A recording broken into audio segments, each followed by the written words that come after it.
সে তবলচি তবলা player Suman সরকার। রাঘবপুর পালচৌধুরী স্কুলের 11 ক্লাসের ছাত্র সে, 16 বছর বয়স। ইতিমধ্যে জাতীয় এবং আন্তর্জাতীয় প্রতিযোগিতায় 45টার উপরে সরকারি পুরস্কার সে ইতিমধ্যে লাভ করেছে। এশিয়ার বুক অব রেকর্ডসে নিজের নাম তুলেছে সে। জাতীয় স্তরে সারা ভারতবর্ষে প্রথম স্থান অধিকার করে পশ্চিমবঙ্গকে রিপ্রেজেন্ট করেছে।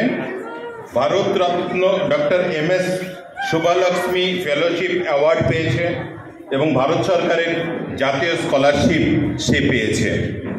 এইরকম একটি প্রতিভাবান তবলা শিল্পী যে আমাদের নদিয়ার সুসন্তান। আজকের এই আন্তর্জাতিক শিশু অধিকার সপ্তাহ উদযাপন উপলক্ষে নদিয়া জেলা প্রশাসনের যে অনুষ্ঠান, সেই অনুষ্ঠানে আমরা তাকে আমন্ত্রণ জানিয়েছিলাম, তাকে আমরা অনুরোধ করেছিলাম তার একটি পারফরমেন্স আমাদের বাচ্চাদের সামনে তুলে ধরবার জন্যে, যাতে আমাদের অন্যান্য বাচ্চারা অনুপ্রাণিত হয়। আমি সুমনকে মঞ্চে আহ্বান করছি। সুমন, মঞ্চে আসুন এবং আপনি আপনার পারফরমেন্স শুরু করুন। এখানে উপস্থিত সকল বড়দের এবং আধিকারিকদের আমার প্রণাম জানাই। আমি সুমন সরকার, সমাজ কল্যাণ আধিকারিক ম্যাম সামনে বসে আছেন। তিনি আমাকে আজকে এখানে বাজানোর সুযোগ করে দিয়েছেন, তার জন্য তাকে অসংখ্য ধন্যবাদ জানাই। এখানে উপস্থিত আমার ভাই বোনেরা, যাদেরকে শুভেচ্ছা, প্রীতি শুভেচ্ছা এবং অভিনন্দন, ভালোবাসা জানাই। আজ আমি তোমাদের সামনে উপস্থিত হয়েছি একজন তবলাবাদক হিসাবে কিছু বাজিয়ে শোনানোর জন্য। তোমাদের মধ্যে আছো কেউ কেউ ভবিষ্যতে গায়ক গায়িকা, শিক্ষক শিক্ষিকা হয়ে নিজেকে প্রতিষ্ঠিত করবে, এরকম মঞ্চে আসার সুযোগ পাবে। তার জন্য দরকার দৃঢ় সংকল্প। এই দৃঢ় সংকল্প এবং বাবা মায়ের সাপোর্ট, গুরুজির আশীর্বাদে আমি ভারতবর্ষে প্রথম স্থান অধিকার করে বাংলাকে রিপ্রেজেন্ট করার সুযোগ পেয়েছি। তো আজকে মঞ্চে আসার জন্য আমি খুবই গর্বিত মনে করছি। কিছু বাজিয়ে শোনানোর চেষ্টা করব, একটু কায়দা রেলা টুকরা চক্রটা দিয়ে শেষ করব। শুরু করছি।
সর্বোপরি একটু ট্রেন চলার আওয়াজ যে তবলায় অনুভব করা যায় সেটা একটু বাজানোর চেষ্টা করছি।